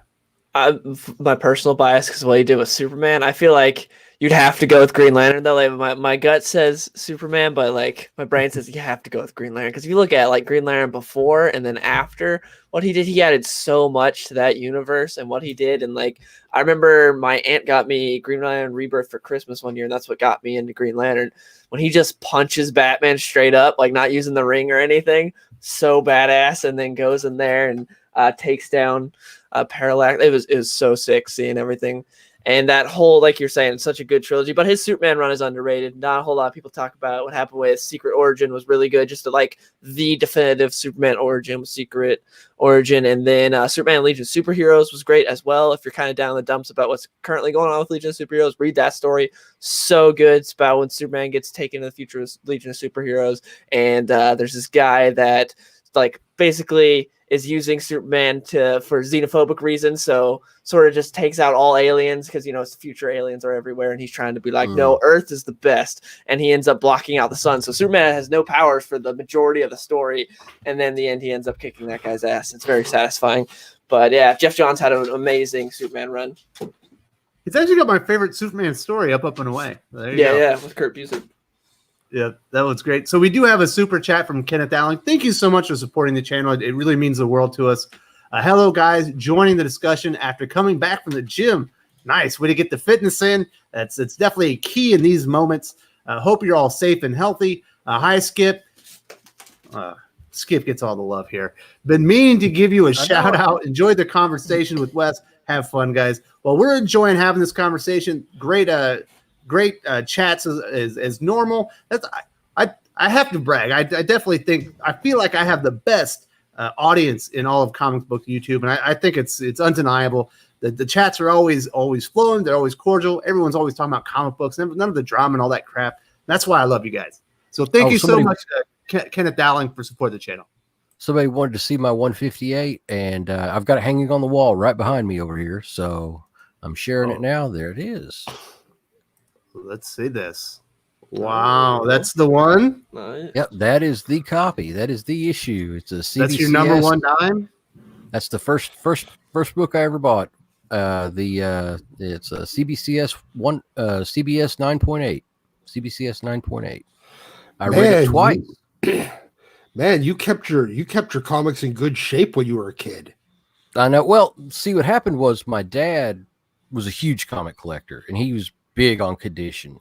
So, although we didn't have comic bags and boards back in the day, he would wrap his comics in cellophane. Each issue, every issue, he'd wrap it in cellophane, and then he'd put a piece of cardboard behind it, and then he'd wrap another go around of cellophane, and he'd tuck the cellophane up, and he'd stick them into produce boxes. And so if I wanted to read any of his comics, I had to wash my hands and sit at the kitchen table. I couldn't take them anywhere else in the house. I had to read them at the kitchen table after washing my hands. And God forbid I would actually like crease, the spine or anything like that, So I had a very set rules that I could read his comic books. And so when I started collecting comics, I had the same rules. So that going forward, kept my comics in really great condition. So I can thank him for that. Man, that's beautiful. Thank you so much for sharing that one. That's my pride and joy. My very first comic I ever bought new. That's awesome. The Scrooge McDuck number one, or is his number one penny, or was it dime? Yeah, his first dime, I think it was. Yeah, it's his number one dime. This got to be what it is. And Comics by Purchase, reminding people most comics will ship you your comics nowadays. And people are doing it with free shipping if your pull box is big enough. I know that's the case for you, Pele, right? Yeah. People that buy over a certain threshold, free shipping for our local customers. We're just doing it through this because we know how hard it is for some people to get out. They don't want to have to deal with the beer flu, so they don't want to risk getting it. So So we're sending them out free. If it's only a few comic books, we really can't do it free. But we charge a very reasonable cost. Just whatever media mail is at cost, and ship it out. So. Contact your comic store. They're probably doing the same thing because Absolutely. Everyone's trying to make the best out of this situation. Yeah, we want to make things just as smooth as possible for customers that are having to deal with this, and we'll try to help you in any way we can. So. Mm-hmm. Eddie White is asking, Skip and West, are you guys going to review Decorum #1 by Jonathan Hickman? We already did. We did it on Twitch, and it's going to be up on the channel soon, but there's been so much breaking news, and I don't want to do like a triple publishing day because those like kind of wear me out. It actually takes me a while to post-process all the videos and stuff, but it is waiting there, and it'll definitely come out before Tuesday, so it's probably actually going to be out on Monday. I apologize. Normally it would have been out by now, but there's been so much crazy stuff. And Geekspan will be coming up, publishing after Comics Aficionados today. It'll be up at the normal time on the late drop. So thank you so much for asking. We did do it. It just I haven't posted it yet. And this is right in Dylan's house. It's got to be a you question. Jeff Lemire's run on Green Arrow with Sorrentino is fantastic. I just wish they would have kept Ollie the same age in that run. I know that's one of your favorite creative teams, right? Yeah, that's what got me into that creative team was that run. Because prior to that, Green Arrow was very rough. We had Dan Jurgens at the beginning of New 52, and I love Dan Jurgens, but his Green Arrow run was not very good. And I think we had some filler in like creative teams, and they got these guys in there. Such a good run. so awesome. And it's sort of like delivered on the promise of what the New 52 was, which was like, we're going to change things up a bit, but not too much. This is still the core of like what you love about the characters will be there, but we're still going to do some more like fresh and exciting things. And that's what this Green Arrow run did. And it was fantastic. As far as his age, I don't think they really aged him up much. It's just in this run, he didn't have the goatee, so he looked younger. And I think that was basically it. I don't think they really changed much, which is with his age during Rebirth. They maybe aged him up a tiny bit. But yeah, the run is fantastic. Everyone should read it. There's a really cool like deluxe edition hardcover that you can get that collects the entire run. It's really cool. Like it's a solid deluxe edition. Oh yeah, I know that's your favorite one of your favorite creative teams, and they're what was the Joker one that they just did? Killer Smile. Killer Smile, yeah. This should be pretty good. Are you excited for the Batman, Smile Killer? Yeah. I'm excited. I'm excited to see Andrea Sorrentino draw Batman. I can't wait to see how that looks. I've seen a little bit of previews and it looks awesome. And yeah, Killer Smile is really good. And to get more of that is great because that was my one complaint with that book was it was too short and I wanted more. So to get a little spin-off it's got me excited. Absolutely. And Jeff Habib's telling Dion, I think people forget John's ever wrote for Marvel. So I've been reading his Avengers run, but something always comes up and it cuts it short. But what I read in is actually awesome. Anyone else like John's run at Marvel? I think people forget about it, but yeah, he wrote some really good stuff. I think that he has more of an affinity for capes, really. He writes the superhero genre extremely well, and Marvel are heroes, and there's a lot of superhero types, but they're not quite as epic, cape type adventures, and he really does that a lot better. So that's my opinion anyway. Do want to say thank you very much to Nolan Nerd Who Dat, for the $2 super chat. Thank you so much for supporting the channel. It really means a lot to us. Our big, enormous friend, you should paint yourself green and go out as the Hulk for Halloween. He's definitely been putting the work in the gym. And y'all be safe out there. Have a great weekend, fam. And you be safe. And hopefully you and your son are having a great time. And we know that I think y'all won last weekend. We gave the big shout out on the channel, and that was a lot of fun. I know your son said you said your son enjoyed that, so that was all fun. All right, I don't have another topic selected yet. Oh, here we go. Nalo's saying, got that Killer Be Killed deluxe hardcover. It's amazing. Killer Be Killed, Skip. Do you want to talk about that some more? Yeah, sure. I'm going through it right now. I think I just finished the third issue, and I mean it's Brubaker, especially him and Phillips. Just their art together is paired so perfectly. How gritty it is, like the turns, and I really enjoy, like the inner narrative, if you will, where they take things and how it goes, and just even, the concepts. With this one, I started Fattel, but I didn't finish it. So Fattel, I think, is going to be one of the other trades probably that I finish tomorrow. But I just really enjoy like the supernatural element coming out of Criminal and them kind of putting the run on a pause to do their next book, what's like a combination of like a Western mixed with like a writer who's writing a Western, which sounds interesting, to go back and then get like some supernatural elements within the noir is really cool. I'm just so surprised how much Brubaker can like mix up noir and keep it interesting, like across so many different things. So it's just really, really good. I'm interested to see how this one ends, how this volume ends, because I know I'm going to want to just jump right into the next one, just like I did, with all of Brubaker's stuff. It's just really, really good. And I got a feeling, Nalo, I'll probably have that hardcover in my collection too, because it's hard. It's just hard not to collect Brubaker, man. The stories are just so easy to go right back to and want to read again. And then it's so hard to separate the art with it because they've just worked together for so long, Phillips and Brubaker, and their relationship is so symbiotic. It's like they're one. It's incredible art. So what's the name of the show on Amazon that Brubaker did? Too Old to Die Young. Yes.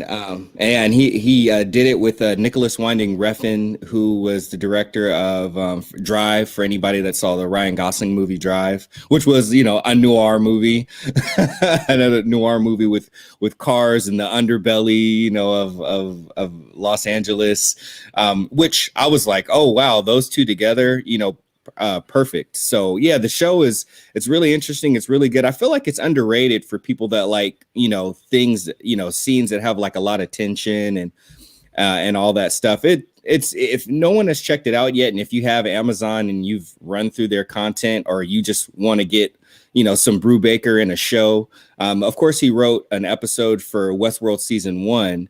And I would say check out that episode. I think it's the 4th one. You can find it, but definitely check out Too Old to Die Young. It is you definitely feel the Brubaker in it immediately. Absolutely, yeah. It's a very moody show, and there's even the good guys aren't so good. Exactly. You definitely get the criminal vibe. You definitely get that in there. It's a trip. Yeah, so check it out. So thank you so much to Dark Admiral March Hare for the super chat, $1.99. I just picked up the first 2 trades of Fatale. Really appreciate it. Anyone else reading Fatale? Yeah, I am. I'm gonna be finishing up tomorrow. I haven't read it in probably a month, so I wanted to finish Kill or Be Killed first, and then I'm gonna jump back into it. But I was really enjoying it, and same thing. You know, you get that you know, a little bit of supernatural. You know, mixed into the noir. So that's why I wanted to do Kill or Be Killed and then that, because those two together, they're very, very much have the supernatural element into it. But I was really, really enjoying it. Boom. Thank you so much for supporting the channel, Dark Admiral March Hare. Been here with us almost since the beginning. I remember you've been in the chats for a long time. Supported the channel. We probably had like 40 subscribers. He was one of the first 50. Yeah. Yeah, he's been here since the beginning. He's a great guy. Black Cat is talking about 3 Jokers. So I'm trying to avoid this because I'm literally recording a news segment about it after this, and it'll be up tomorrow. And I think maybe one of the panel members might be joining me. So I'm trying to avoid it, but John's no longer writing Shazam. Did you hear about that, Dylan?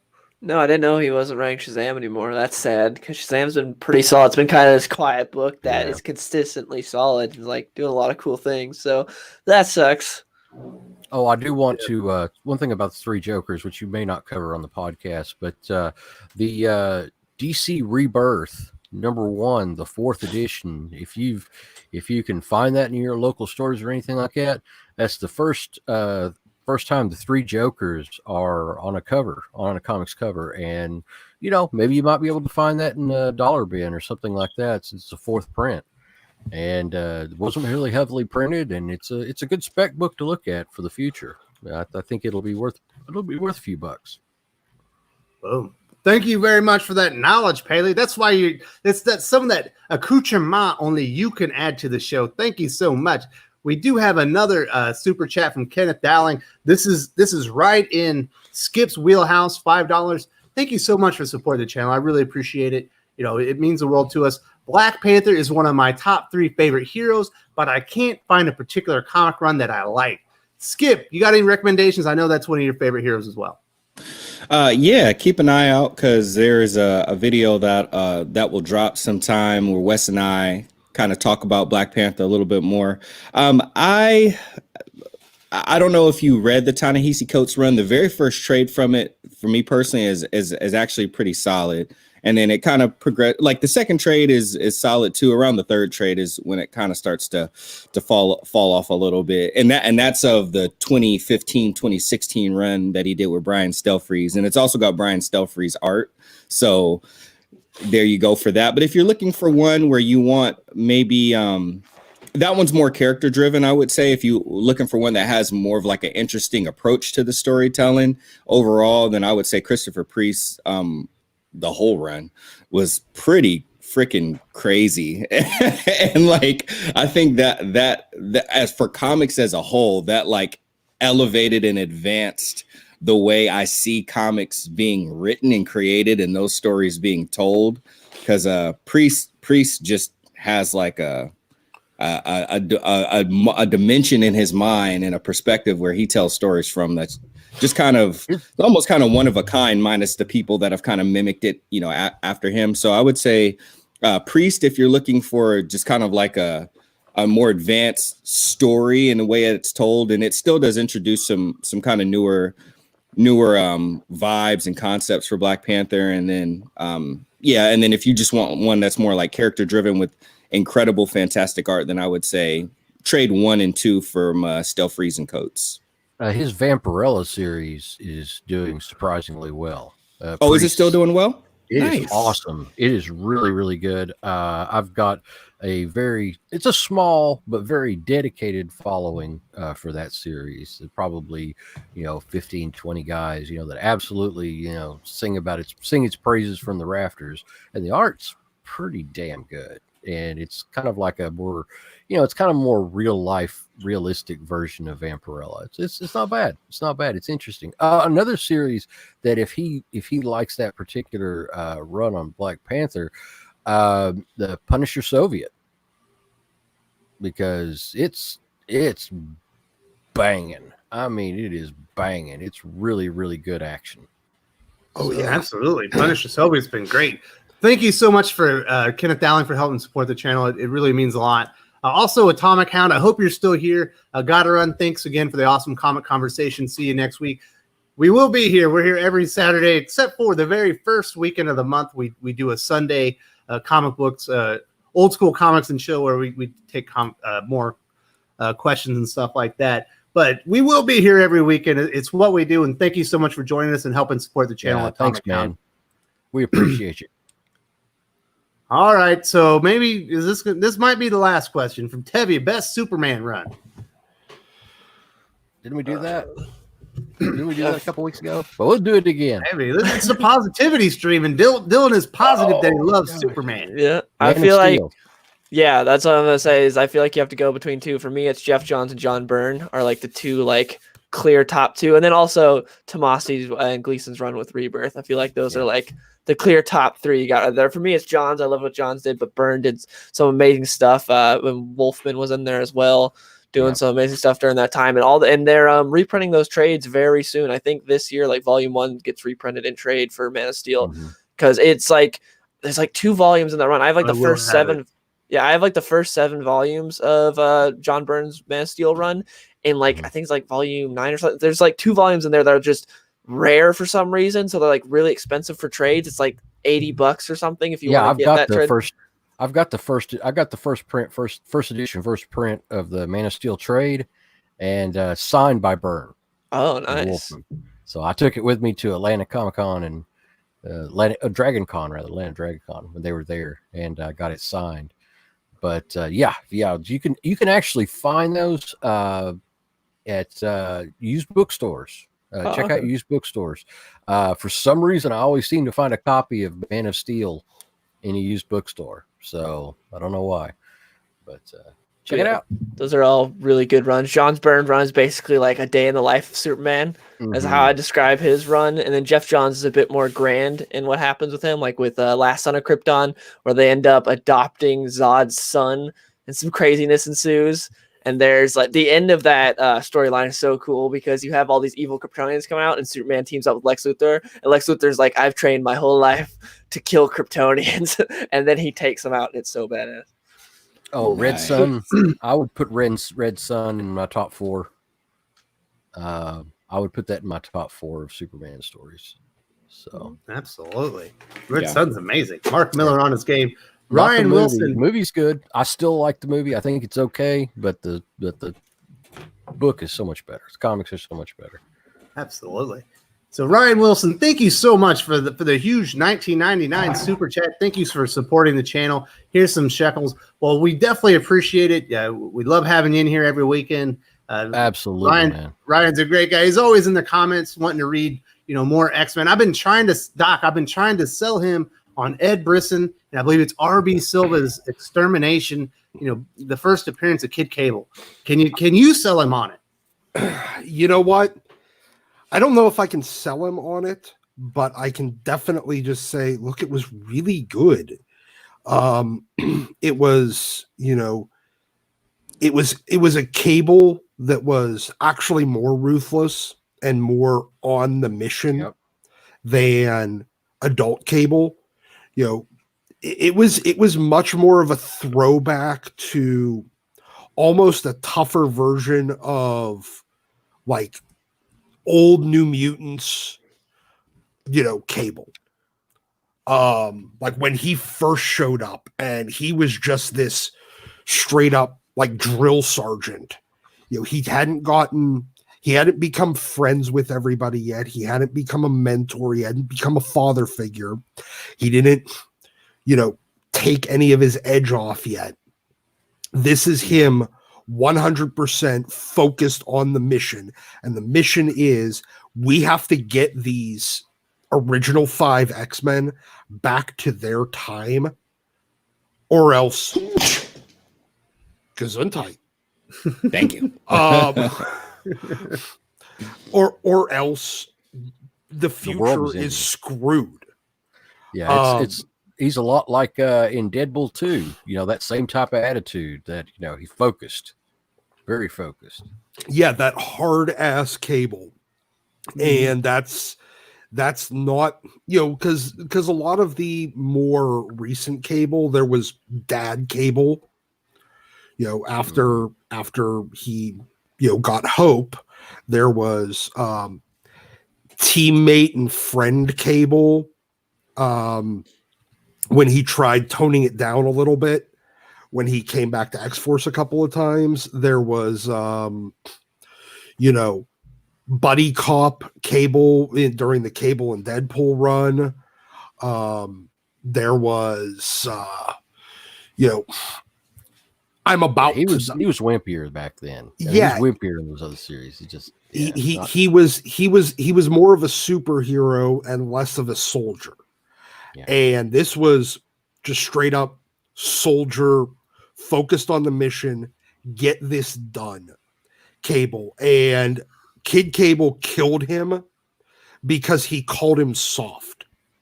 And I mean, like he called adult Cable soft.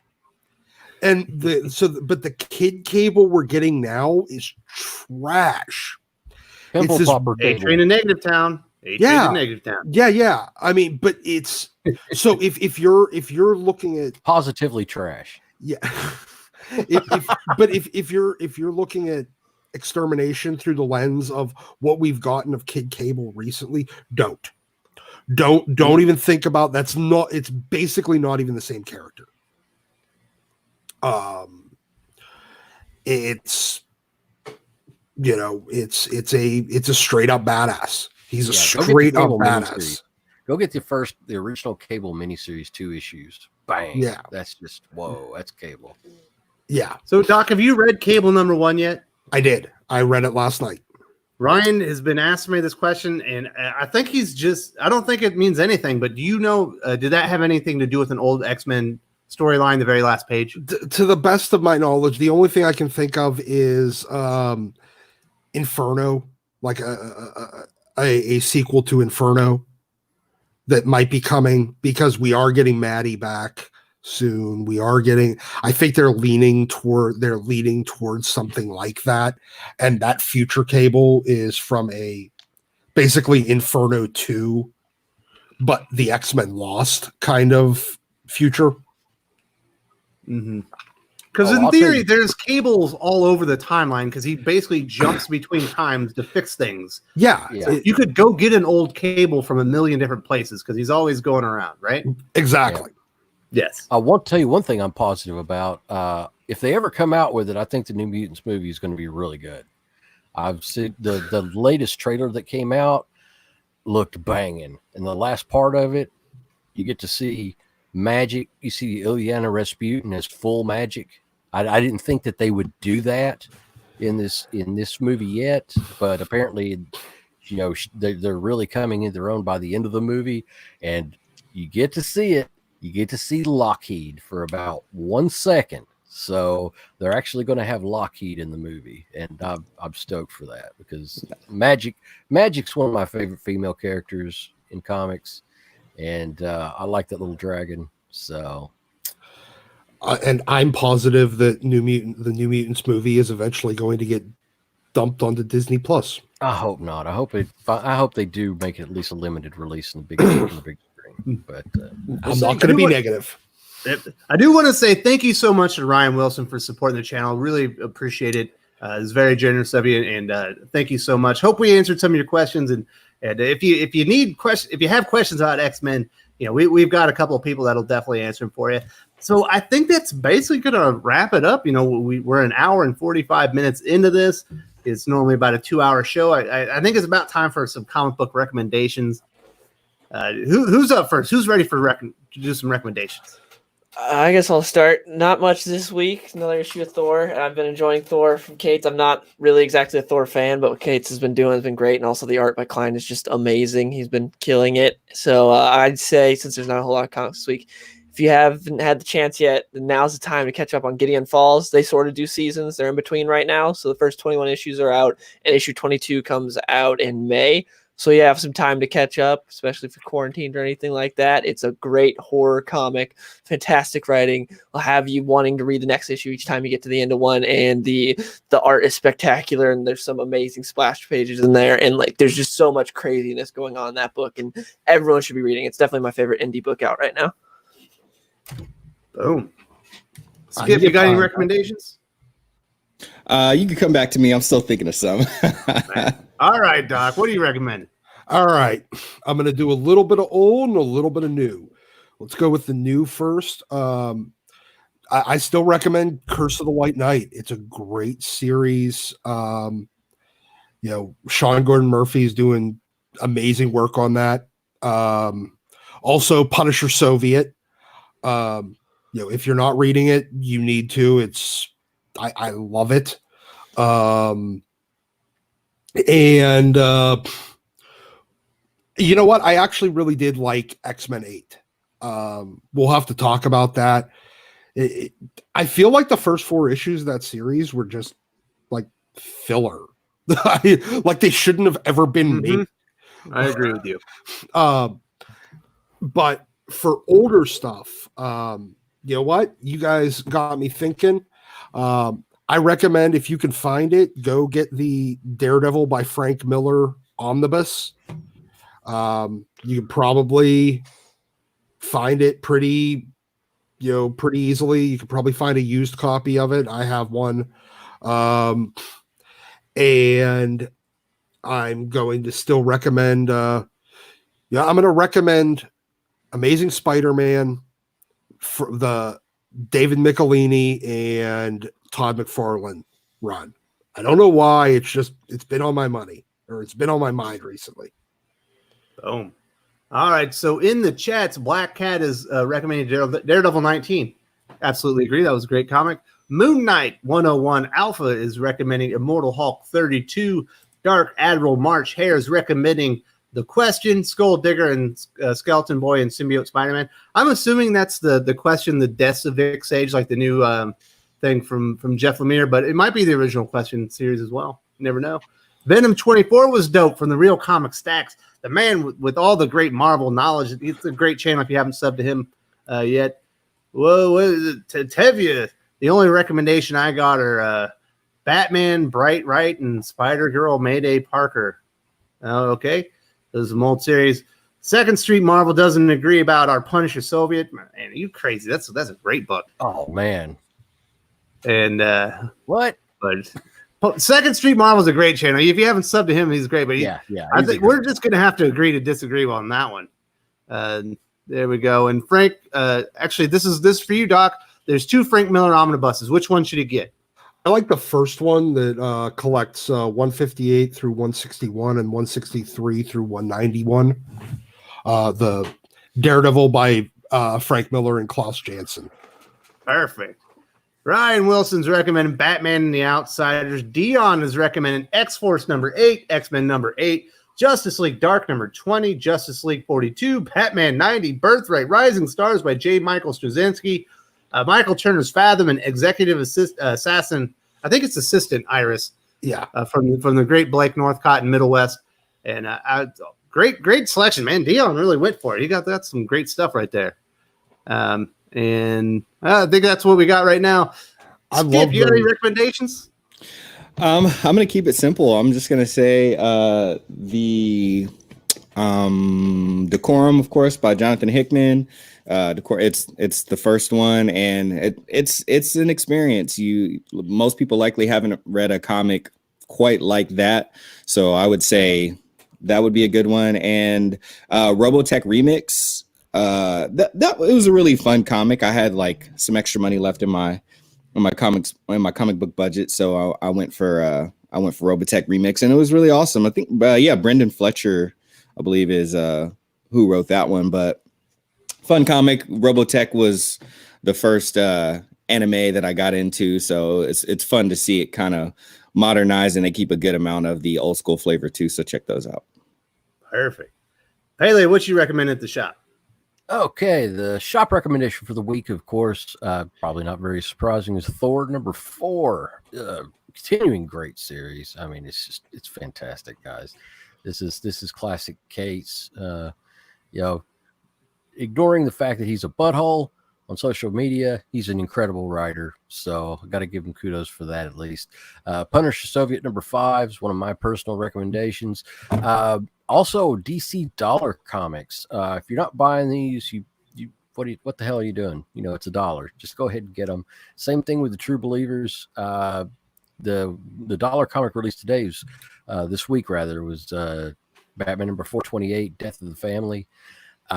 Classic comic. What else can be said? It's one of the best Batman storylines, in my opinion. And I want to make it an orthodox recommendation is Marvel Unlimited and the Comixology apps. If you're stuck, you're sick, you don't have anything else to do, and you've got a tablet, or even if you just read on your computer, check those out. They're really great value for the money, and you could just sit and just read titles, whole story arcs for just hours on end of enjoyment. It's worth the money, at least for a few months until you get caught up. And fully recommend those. They're fantastic, especially, like I said, especially when you're sick and you don't have anything else to do. It's really great. Perfect. Moon Knight 101 Alpha is recommending Strange Academy. I heard that a lot. I actually still need to get that. That was one of the one comic I didn't get through last week. The doctor is asking how much is Decorum, literally a distilled version of Hickman's X-Men. It's not, but it's kind of a mashup of House of X, Power of the 10, and East of West. But it's definitely not. It's not the same thing at all, really. It's not even close. Would you say that as well, Skip? There's some similarities, but it's not the same story. Yeah, I wouldn't say it's quite the same story, but Hickman is so idiosyncratic, like a few other writers, but he's like purposefully idiosyncratic that you'll see his motifs, and he wants you to see his motifs because he uses his motifs to guide you, through the story in the way that he wants to. So I mean, I would say you'll very much feel like it's a Hickman book because the things that he's done since the Nightly News, his very first book, have been in almost every book he's done. Probably the book that's the least like that, I would say, is probably East of West. He's a little more dialed back, and it's a little more just like kind of straight story, but that's Hickman for you. Mm-hmm. Oh, I want to make a comment real quick. Batman '89 second printing came out this week. If you're most retailers probably ordered the bejesus out of it. I did. I still have we probably still have at least 24 copies sitting on the rack. So check out your local comics retailer, your local LCS, and they probably still have a copy too. And you probably can get it for cover price. We're still selling them for cover price because was able to get so many of them. But yeah, check it out. If you aren't able to get the first print, this is the way to go. Perfect. Nolan Nerds recommending Thor, Venom, Daredevil, Rise of Kylo Ren, and White Knight. Coming up down the road, Taskmaster, Juggernaut, Black Widow, and the Snapshot series based off of the different heroes. Thank you so much for all the recommendations this week. I enjoyed Decorum. Decorum, Punisher Soviet, but the one that's off the beaten path, it's called Stealth #1, you look at the cover, he kind of looks like a knockoff of Falcon, which is definitely true. It's got a lot of that in it, but it is a very different, darker take on the character. It has an amazing twist at the end of that comic book that absolutely floored me. I did not see it coming. It's very interesting. I don't know if I'm going to love this comic or I'm going to hate it. It's going to be one or the other, but if you want to see something that's got a great twist and an interesting take on an old comic hero, definitely check out Stealth. It was unexpectedly like very, very, very interesting. You should definitely check it out. But that'll basically do it for the show this week. Thank you all so much, and I'll talk to you later. Salamapo.